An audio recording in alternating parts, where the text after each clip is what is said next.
The morning air in downtown Detroit carried the familiar bite of early November, crisp enough to make Marcus Williams pull his worn leather jacket tighter around his shoulders. The Purple Heart pinned to his chest caught the pale sunlight filtering between the towering glass buildings. He'd worn it every day since returning from Afghanistan 3 years ago, a promise to the brothers who hadn't made it home. The Wayne County Courthouse loomed before him, its Art Deco facade both imposing and beautiful. Marcus paused at the bottom of the granite steps, his right leg protesting with the phantom pain that still visited him on cold mornings. The IED that took half his squad had left its mark in more ways than one. "You've got this," he muttered, the words forming small clouds in the frigid air. Today's hearing would determine whether he could keep his job as a security guard at the Veterans Affairs Hospital, a position some bureaucrat had decided required re-evaluation after learning about his PTSD diagnosis. Inside, the courthouse hummed with the controlled chaos of justice in motion. The smell of old wood polish mixed with fresh coffee from the vendor near the metal detectors. Marcus joined the security line, his hands steady despite the anxiety crawling up his spine. He'd faced Taliban fighters in mountain passes. He could handle a hearing. "Sir, you'll need to remove that," the security officer said, pointing at Marcus's Purple Heart. Marcus touched the metal reflexively. "It's just a military decoration." "Policy is policy. No pins, badges, or potential weapons." The officer's tone was flat, professional, devoid of recognition for what the metal represented. "This isn't a weapon," Marcus said quietly. "It's a Purple Heart. I don't make the rules. Remove it, or you can't enter." A line formed behind Marcus. He heard whispers, felt the weight of impatient stares. His jaw clenched, the familiar anger rising, the same rage that had cost him his first job after discharge. But he couldn't afford another incident. Not today. The security checkpoint had become a battlefield of its own.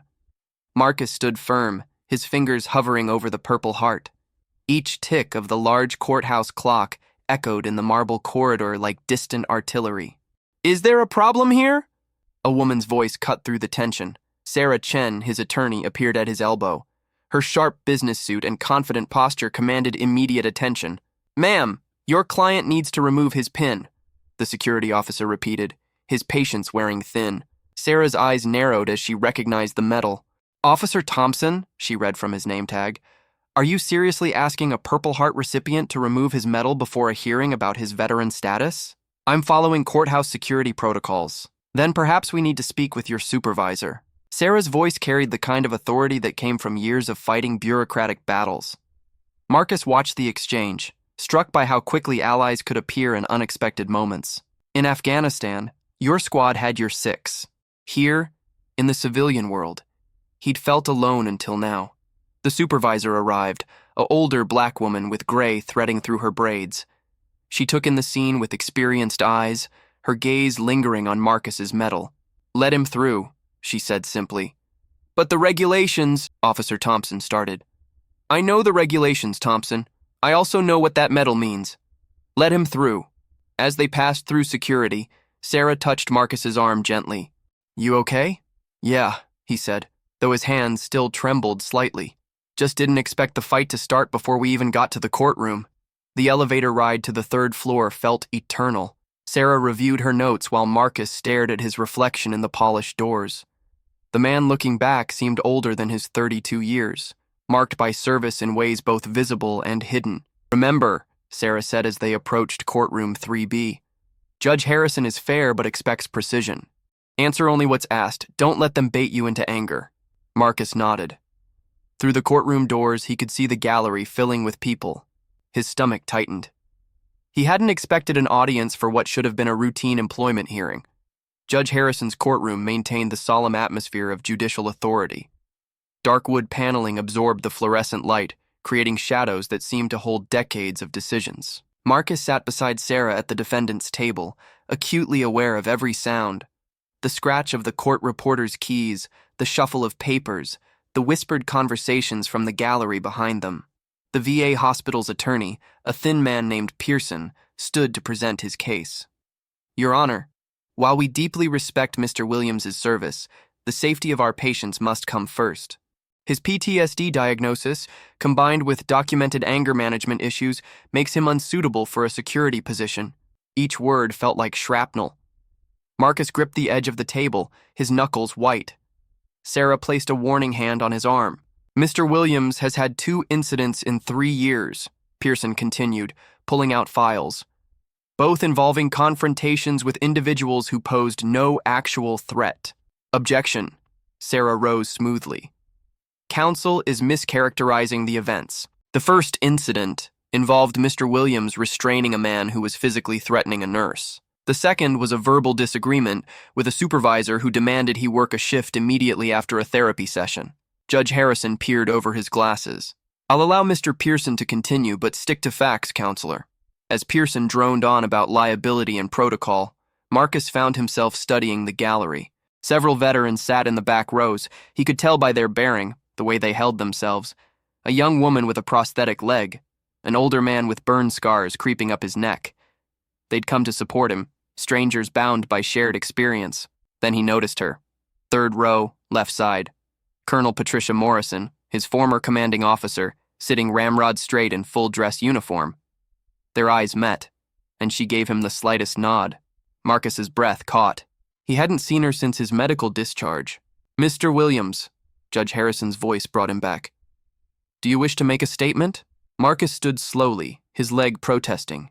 Your Honor, I won't deny I have PTSD, but that diagnosis doesn't erase my training or my judgment. Every day at the VA, I see brothers and sisters who need protection, who need someone who understands what they've been through. That's why I wear this medal, not for glory, but as a promise to serve, even here at home. His voice cracked on the last words. The courtroom fell silent. Suddenly, from the gallery, Colonel Morrison stood. Your Honor, may I address the court? Judge Harrison frowned. This is highly irregular. Who are you? Colonel Patricia Morrison, retired 82nd Airborne. I commanded Sergeant Williams in Afghanistan. The judge considered for a moment. Given the nature of this case, I'll allow it. Approach the podium. Colonel Morrison moved with military precision to the podium, her medals creating a subtle percussion with each step. The courtroom seemed to hold its breath as she adjusted the microphone. Your Honor, I've led soldiers for 23 years. I've written too many letters to Gold Star families and pinned too many Purple Hearts on wounded warriors. Her voice carried the weight of command, filling every corner of the room. Staff Sergeant Marcus Williams earned his Purple Heart pulling 3 wounded soldiers from a burning Humvee after an IED strike, despite having shrapnel in his right leg and temporary blindness from the blast. Marcus stared at the table, his eyes burning. He'd never heard her tell the story before. PTSD isn't a character flaw or a weakness, Morrison continued. It's the price some pay for running toward danger instead of away from it. The VA hospital isn't just any workplace, it's where America's warriors go to heal. Who better to protect them than someone who understands their struggles? She turned to face Pearson directly. You cite 2 incidents in 3 years. I see 2 times when Sergeant Williams's training and instincts protected others. That's not a liability, counselor. That's exactly what you want in security. The gallery erupted in quiet murmurs of agreement. Judge Harrison gavelled for order. Furthermore, Morrison said, returning her attention to the judge, I've stayed in contact with the nurses and doctors at the VA. They've petitioned to keep Sergeant Williams. The veterans feel safer with him there. Isn't their opinion worth considering? As Morrison returned to her seat, Sarah stood. Your Honor, we'd like to submit the petition Colonel Morrison mentioned, signed by 43 staff members and over 100 patients. Judge Harrison reviewed the document, his expression unreadable. The silence stretched like a held breath. Finally, he spoke. Mr. Pearson, while I understand the hospital's concerns about liability, I'm not convinced that Mr. Williams poses any genuine threat. His service record speaks to his character, and his actions at the hospital demonstrate appropriate judgment under pressure. The judge turned to Marcus. Mr. Williams, this court recognizes your sacrifice and continued commitment to serving veterans. Your position at the VA hospital should be reinstated immediately, with the provision that you continue your therapy.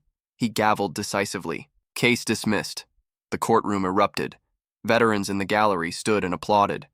Sarah squeezed Marcus's shoulder. Through blurred vision, he saw Colonel Morrison giving him a sharp salute, which he returned instinctively. Outside the courthouse, the November air felt less bitter. Colonel Morrison waited by the steps, her breath visible in the cold. Thank you, ma'am, Marcus said, his voice thick with emotion. You don't leave soldiers behind, Williams. Not in Afghanistan, not in Detroit. She straightened his Purple Heart, which had shifted during the hearing. Wear it proudly. You've earned the right. As she walked away, Sarah appeared beside him. How does it feel? Marcus touched his medal, thinking of his brothers who hadn't made it home, of the veterans he'd returned to protect tomorrow. Like I still have a mission. The city noise surrounded them, cars honking, people talking, life moving forward. But for Marcus Williams, standing on those courthouse steps with his Purple Heart catching the afternoon light, Detroit didn't feel quite so cold anymore. He had work to do, people to protect, promises to keep. The war might have ended, but the duty to serve never did.